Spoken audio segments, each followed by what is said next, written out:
El domingo pasado, cuando comenzamos la Semana Santa, el domingo de Ramos, leímos al final del Evangelio que la Iglesia nos propuso para ese día esto. Las mujeres que habían acompañado a Jesús desde Galilea lo iban observando todo de cerca y se fijaron en el sepulcro y en el modo en que habían colocado el cadáver. Luego regresaron y prepararon aromas y ungüentos, y el sábado descansaron según el precepto. Así terminó el Evangelio del domingo pasado. Y hoy tenemos continuación. En la escena bíblica que se narra esta noche, se repite varias veces una palabra, la palabra sepulcro. Precisamente fue lo que observaron de cerca las mujeres, se fijaron en el sepulcro y la manera como habían colocado allí el cadáver, e inmediatamente regresaron a preparar ungüentos. Y me da entonces por pensar cuántas cosas giran alrededor de los sepulcros. Cuántas cosas giran alrededor de la muerte y cuántas cosas marchan de una manera, de otra manera, cuántas cosas se paralizan o cuántas cosas se precipitan debido a la muerte. El escenario que aparece hoy central es el sepulcro. Antier encontramos como escenario central el cenáculo. Ayer encontramos como escenario central el Gólgota y hoy el sepulcro. Se trata del sepulcro de Jesús, pero como muchos de nuestros sepulcros, los sepulcros donde están nuestros seres amados, llámese el cementerio, llámese el osario, llámese el cenizario, es un lugar de muertos y es un lugar de vivos visitando muertos. La expresión no deja de ser un poco curiosa, visitando muertos. Por una parte, el sepulcro es un lugar de muertos. Allá están nuestros difuntos. Y allá también estaba Jesús. La cruz de Jesús se prolongó en su tumba. La cruz de Jesús concentró dolor y muerte. Y ahora el sepulcro es, se suele decir, su última morada. Morada de reposo, sin sufrimiento. Eso estaba en la mente de estas mujeres. Creo que eso está en la mente de prácticamente todos. El sepulcro, lugar donde los muertos reposan. Pero lo que pasa es que el sepulcro también es el lugar donde los vivos nos damos cita. En este caso las mujeres, en el caso nuestro, nosotros mismos. ¿A qué vamos al sepulcro? ¿A qué fueron las mujeres al sepulcro? Ahí estaba sepultado su Señor. Pero podría decir, no fueron a sepultar su amor. A eso no fueron al sepulcro. Fueron a comenzar a vivir su amor al Señor de otra manera. Porque ya no lo tendrán físicamente más. Así piensan ellas. No va uno a sepultar su amor, porque jamás la muerte mata el amor. Pero toca comenzar a vivir el amor de otra forma. ¿Cómo quieren vivir ellas? Cuidando su cuerpo con perfumes y con ello tratando de rescatar el cuerpo de Jesús del mal olor de la muerte.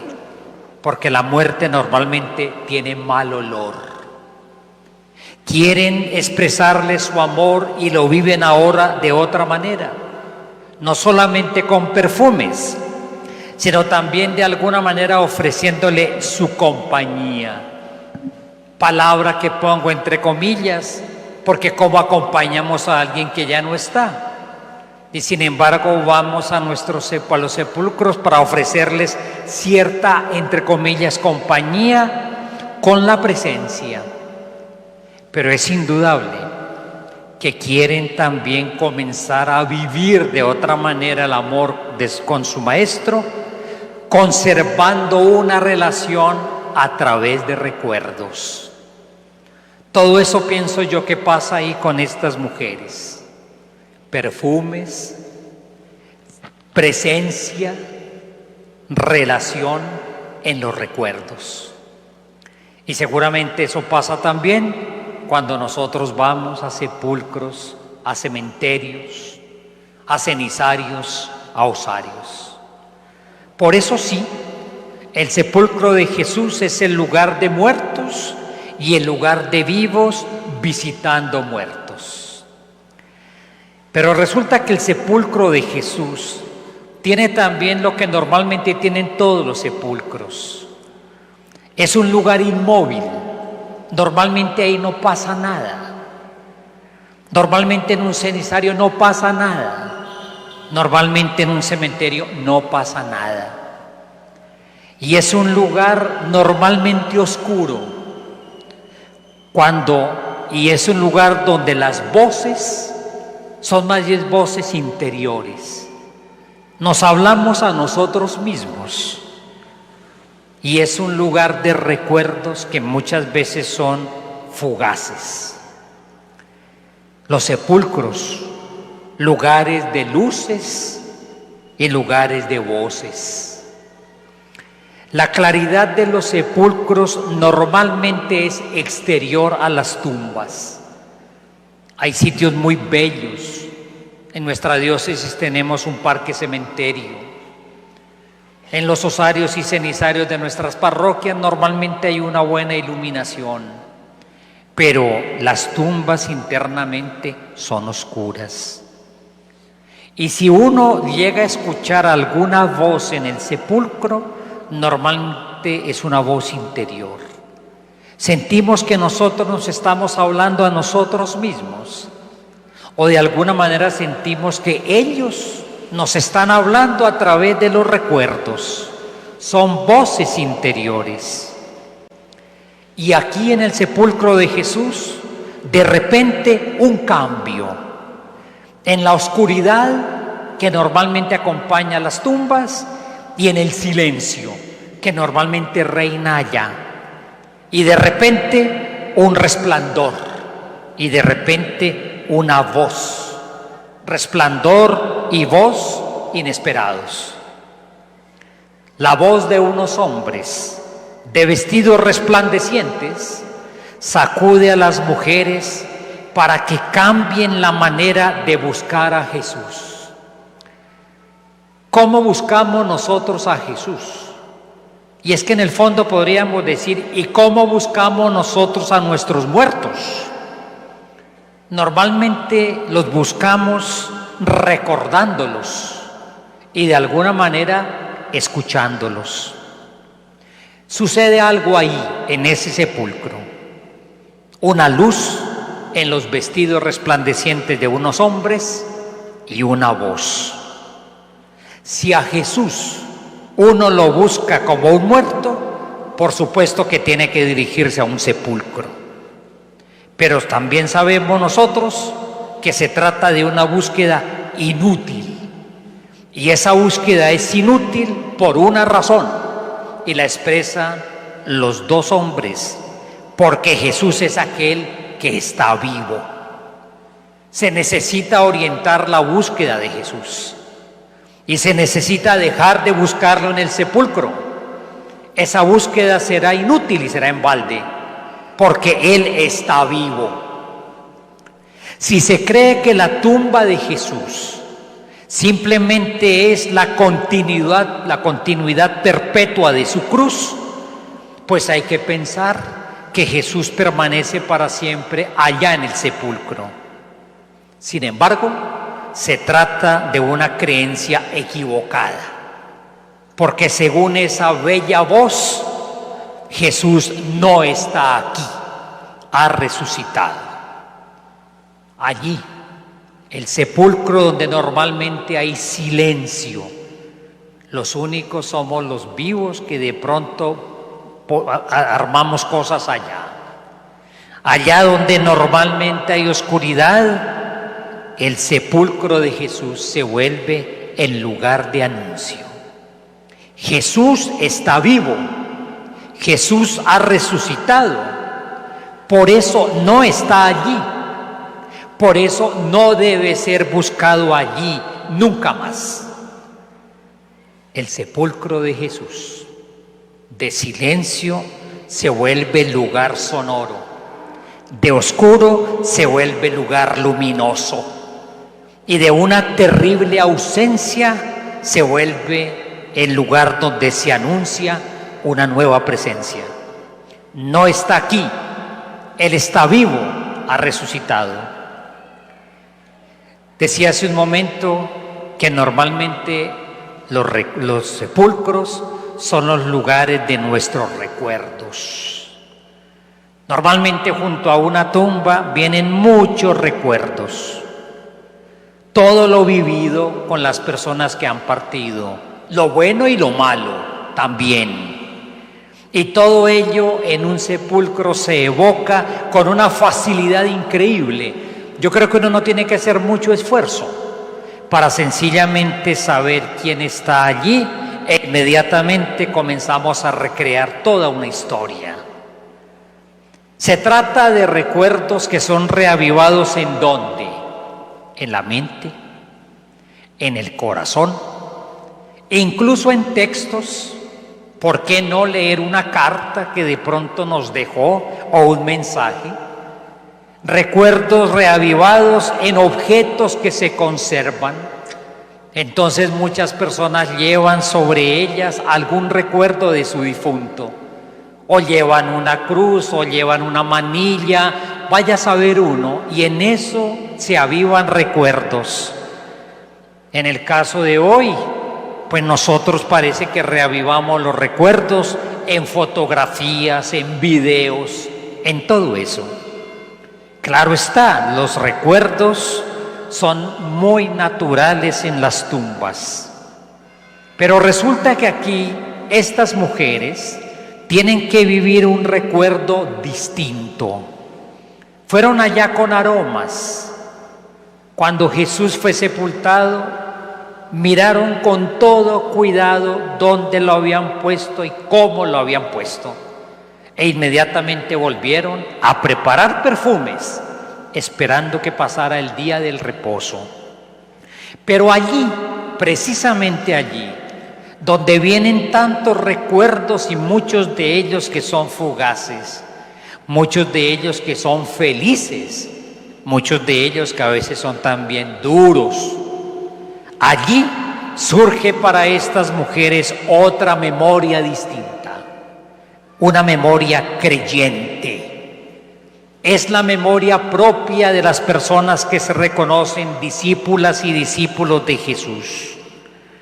Una memoria que ni en la vida ni en la muerte debe permitir uno que pase. Y es una memoria que brota ¿de dónde? No brota de una imagen, no brota de un video, no había.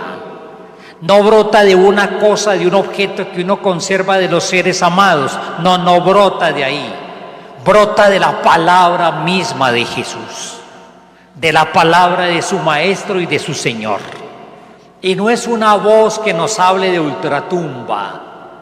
No faltan las personas que les encanta hacer algo así y que parece que sienten una necesidad grandísima de tratar de establecer contacto con sus difuntos, como si alguna cosa hubiera quedado pendiente, como si algún diálogo hubiera quedado truncado.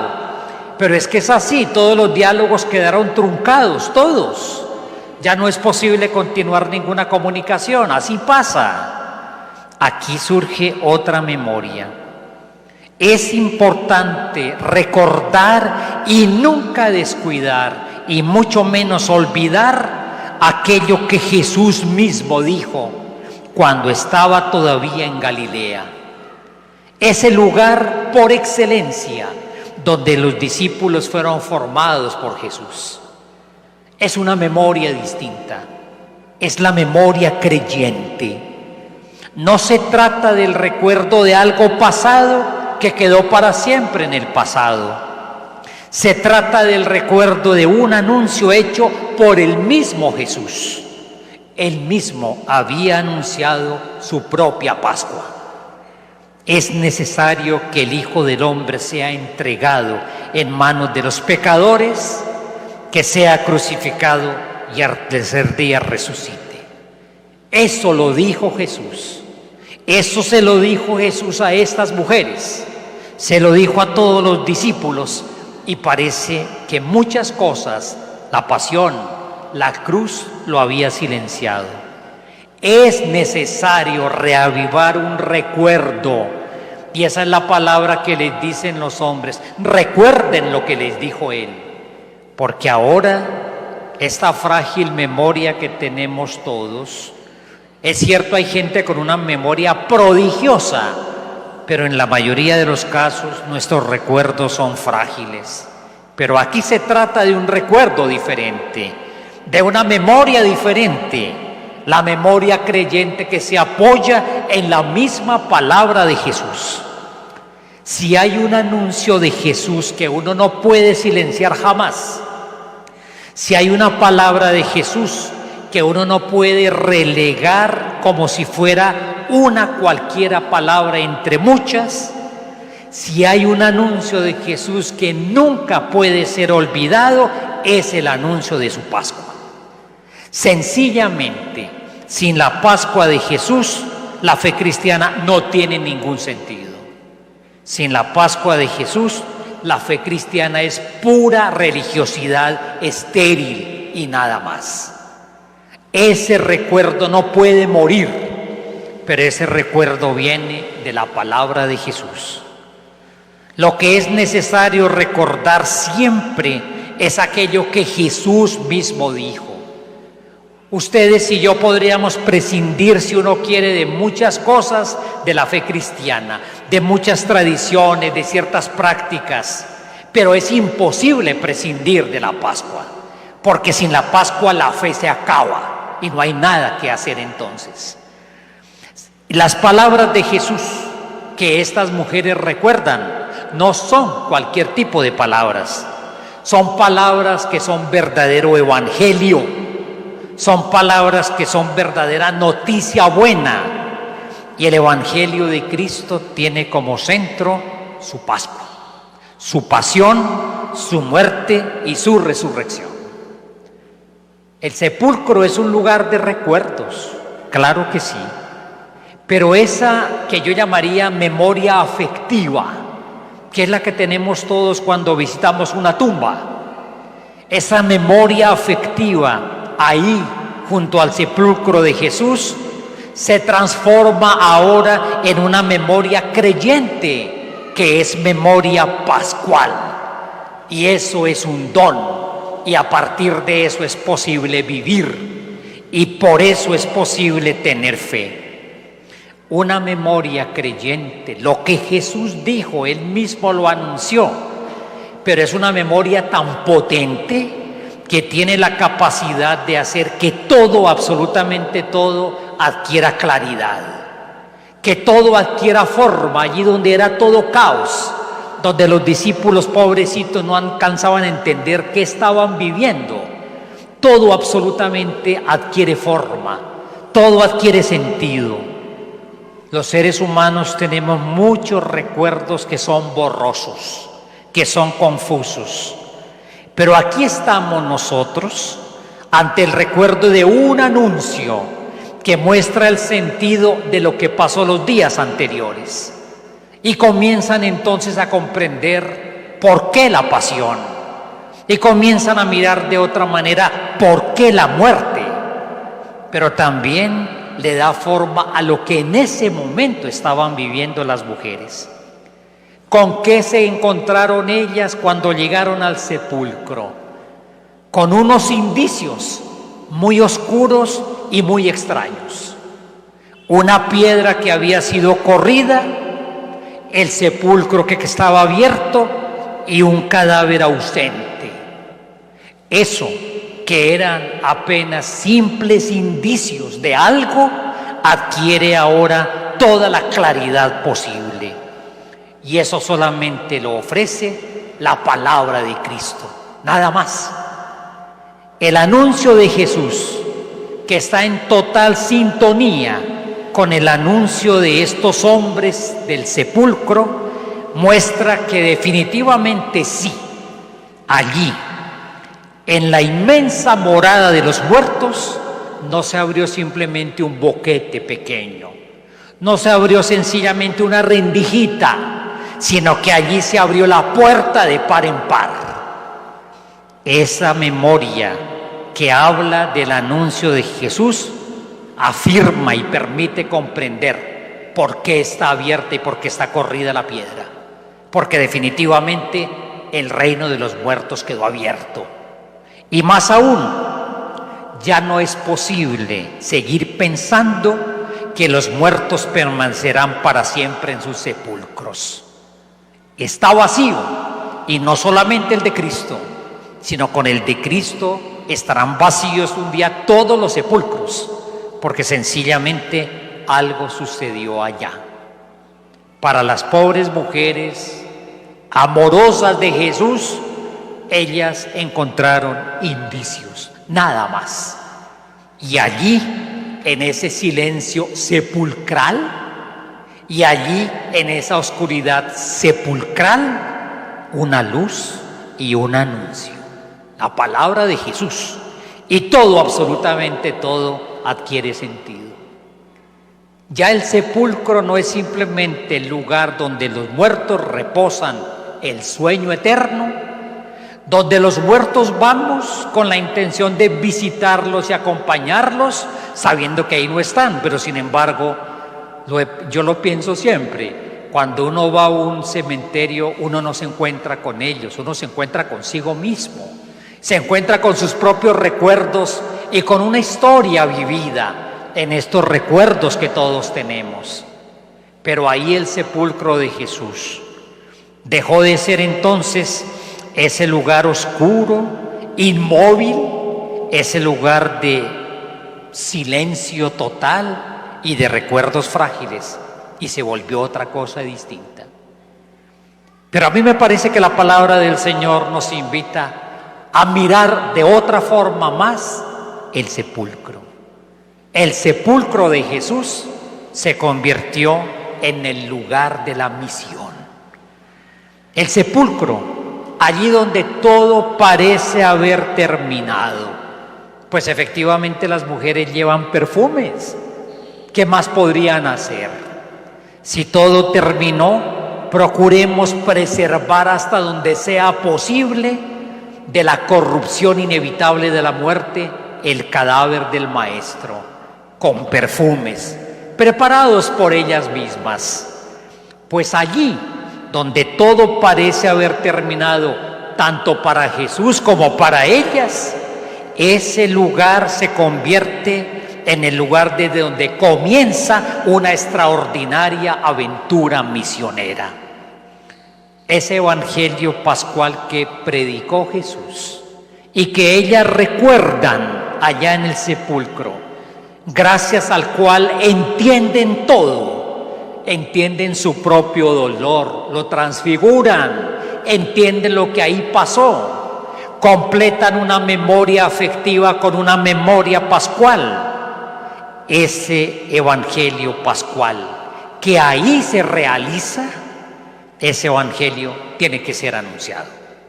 Ese evangelio que habla de pasión, muerte y resurrección no puede permanecer en silencio, tiene que ser proclamado. Y para eso se necesitan anunciadores, personas que así sientan miedo, como pasó con las mujeres, y así no salgan del asombro, y no alcancen a entender del todo, sin embargo se movilicen precisamente para dar la buena noticia. Son esas mujeres, mujeres llenas de amor, mujeres movidas por una memoria afectiva, creyente, pascual, las que se ponen ahora en marcha para dar la buena noticia. El texto es muy bello, menciona algunos nombres propios: María Magdalena, Juana, María la madre de Santiago. Omite otros nombres, pero sencillamente menciona allá otras mujeres más. Las une a todas ellas, las que son presentadas con nombre propio, las anónimas. ¿Las une qué? El amor al Señor. ¿Las une qué? La acogida de su evangelio. ¿Las une qué? La amistad y fraternidad entre ellas. Y ahora las une qué? La misión. Qué interesante es eso. Discípulas de ese momento, ustedes y yo discípulos de este momento, cada quien con su nombre propio, puede ser pronunciado o puede ser omitido. ¿Qué más da? Lo importante es que desde ese momento, unidos por el amor al Señor, unidos por la convicción frente al Evangelio pascual, unidos por la amistad y unidos por la pasión para anunciar la Pascua. Entre ellas llegan a la comunidad y ¿qué cuentan? Qué expresión tan interesante la del texto. Todas estas cosas. Eso es lo único que dice. Pero es que estas cosas son muchas, muchísimas, y ellas deben ser anunciadas todas. Es decir, no se puede dejar de hablar de la pasión de Jesús. No se puede jamás ocultar la crueldad y la hermosura de su cruz. Jamás debe omitirse la noticia de su resurrección. Ellas les hablaron de todas estas cosas y seguramente muchas cosas más que estaban en su corazón. Y miremos este detalle. La primera destinataria del anuncio del Evangelio pascual es la misma comunidad de los discípulos. Ellas vuelven allá donde están los 11 y otros más. La primera comunidad que necesita ser evangelizada con la buena noticia de la Pascua es la propia comunidad de Jesús. Es la primera. Es decir, la nuestra, nosotros, somos los primeros que tenemos que ser evangelizados y convertir este recuerdo en memoria pascual. Muchas veces, podría decirlo así, la comunidad se puede perder en búsquedas inútiles de un Jesús apenas embalsamado, que en realidad parece más muerto que vivo. ¿Cuál es el Jesús que nosotros vivimos? ¿Cuál es el Jesús en el cual nosotros creemos? ¿Y cuál es el Jesús que nosotros buscamos? Ojalá no sea un Jesús apenas embalsamado, que tiene un bonito olor, un rico olor, pero que parece más muerto que vivo. Pero es posible también que muchas veces esta misma comunidad, la de ese momento, y de pronto la nuestra hoy también, es una comunidad que considere que es un delirio, un desvarío el Evangelio pascual. Como pasó con estos discípulos, creían que estas mujeres estaban desvariando y estaban delirando. Y es posible que en la comunidad creyente muchos piensen que se trata de un delirio, lo cual significa sencillamente que en nuestra memoria y en nuestra vida poco espacio e importancia tiene la cruz de Cristo, y que en nuestra memoria y en la vida poco espacio tiene la presencia resucitada, y que en nuestra fe o en nuestra religiosidad tienen un lugar más importante otro montón de cosas diferentes a Cristo crucificado y a Cristo resucitado. Eso pasó con esa comunidad eso puede pasar con la nuestra también. Incluso como sucedió con estos discípulos. Escucharon, pensaron que era un delirio y no creyeron. Claro que eso puede pasar, mis queridos hermanos. Es posible encontrar comunidades incrédulas, porque sencillamente la fe religiosa está fabricada por nosotros mismos, de acuerdo con nuestros intereses, y no es una fe que nace del Evangelio pascual, sino de lo que a uno se le ocurre, de lo que uno siente que necesita, y ahí se va fabricando uno su propia religión y, por supuesto, sus propios dioses. Eso sucedió con esa comunidad y eso puede suceder con cualquier comunidad. Todo comenzó cuando las mujeres fueron al sepulcro. Todo comenzó cuando allá llevaban unos aromas, pero resulta que esto termina cuando Pedro también hace la ruta al sepulcro. Yo miro esto y miro la figura de Pedro. Es la figura, en el fondo, de un incrédulo que necesita ir a verificar a ver si es cierto. En el lugar que va a encontrar Pedro, varias de las cosas que las mujeres dijeron, pero no todas. Va a encontrar seguramente los indicios de los cuales ellas debieron hablar, es decir, una piedra corrida, un sepulcro vacío. Y el texto nos dice que Pedro encontró algo más, los lienzos. Sin embargo, este discípulo, ni más ni menos, Pedro, un incrédulo que necesita ir a verificar y solamente se topa con unos lienzos, nada más. Él regresará a su casa sorprendido. No se sabe exactamente si volvió a su casa convencido. Él fue al sepulcro para ver si encontraba algo que le dijera lo que había sucedido con Jesús.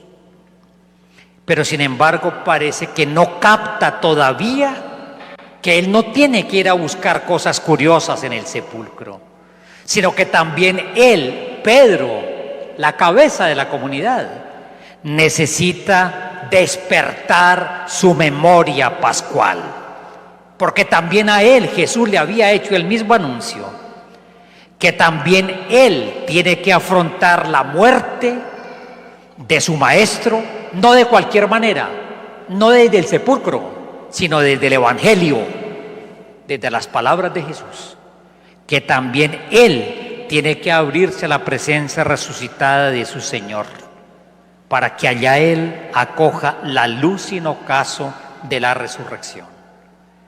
Qué extraordinaria experiencia la que nos narra el texto hoy.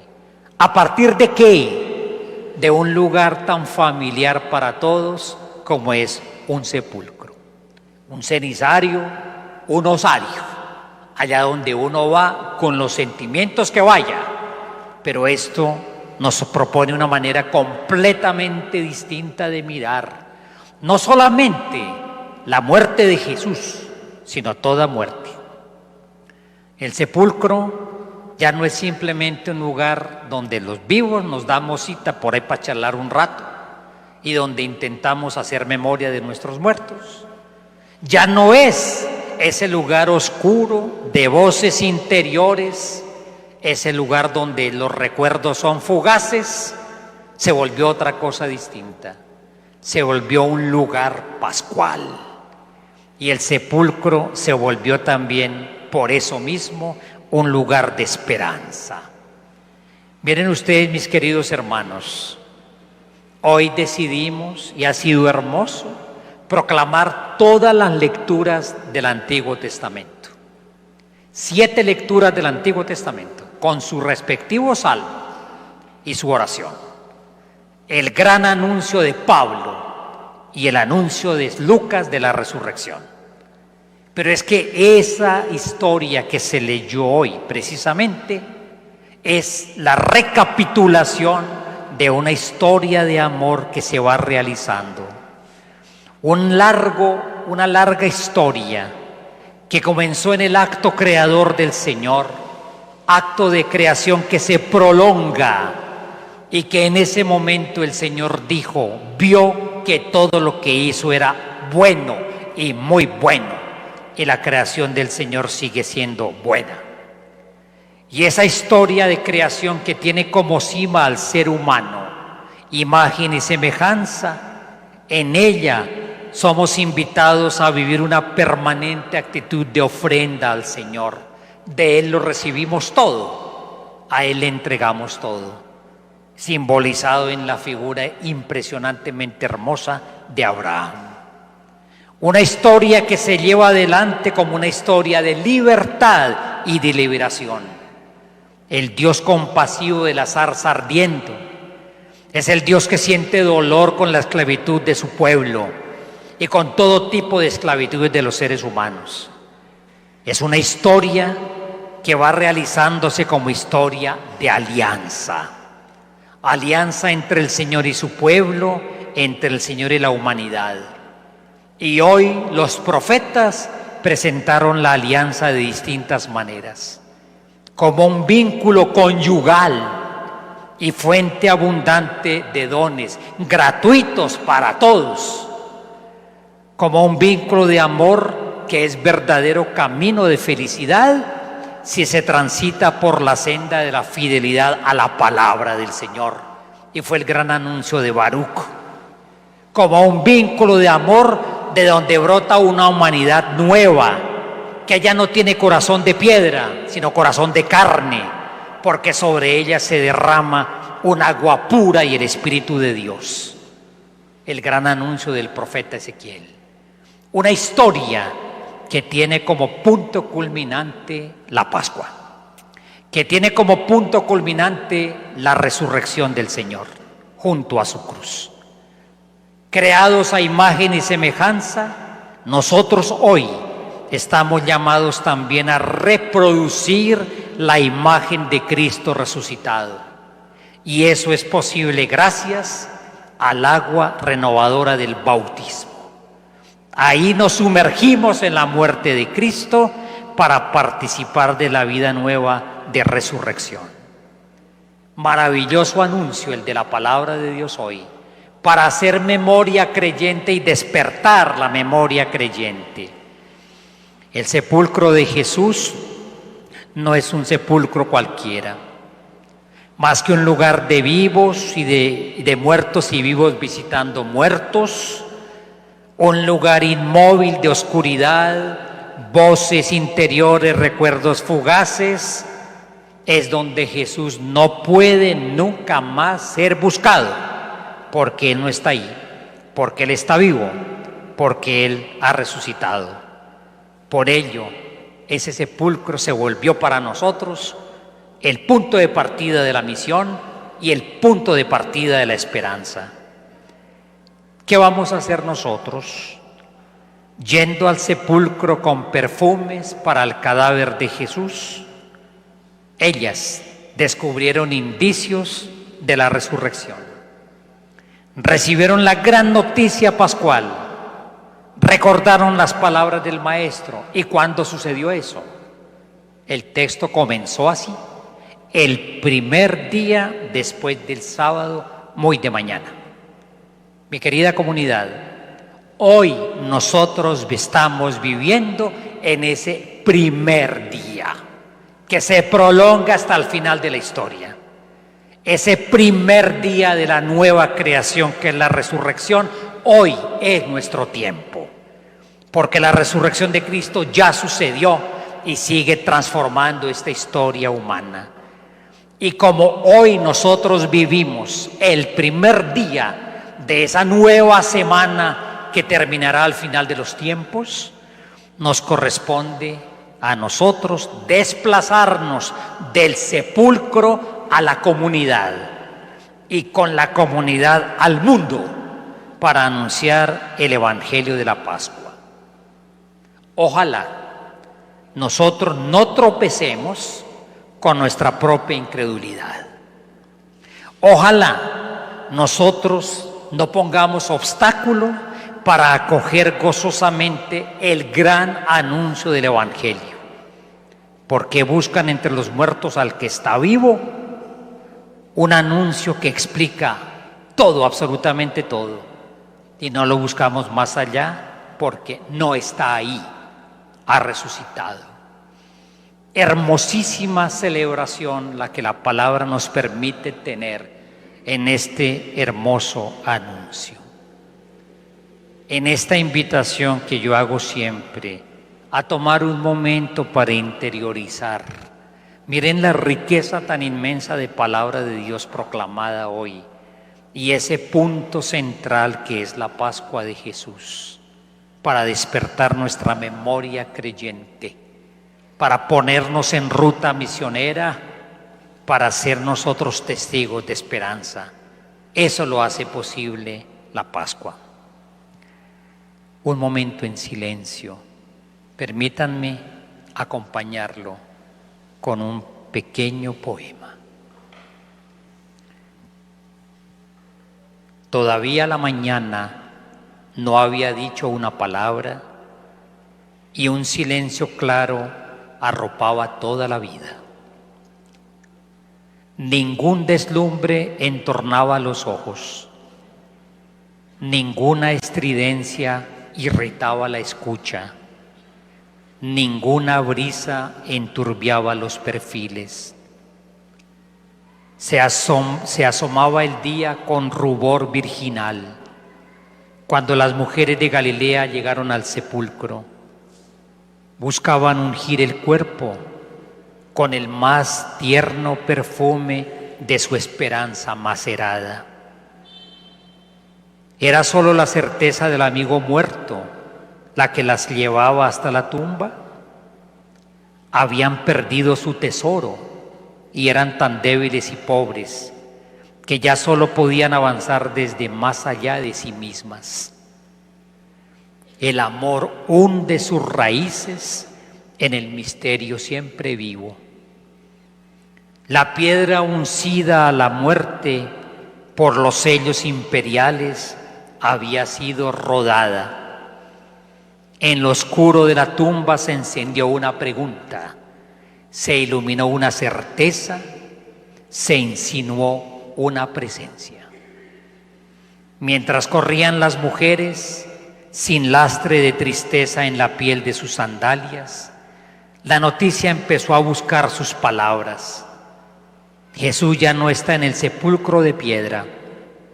Hay que buscarlo en la noche rota, en la sorpresa del alba, en el pueblo atravesado, en las manos horadadas, en la paz y la alegría, en los nombres que amamos, en los ojos que nos aman. Hay que esperarlo con toda la búsqueda del alma. Amén.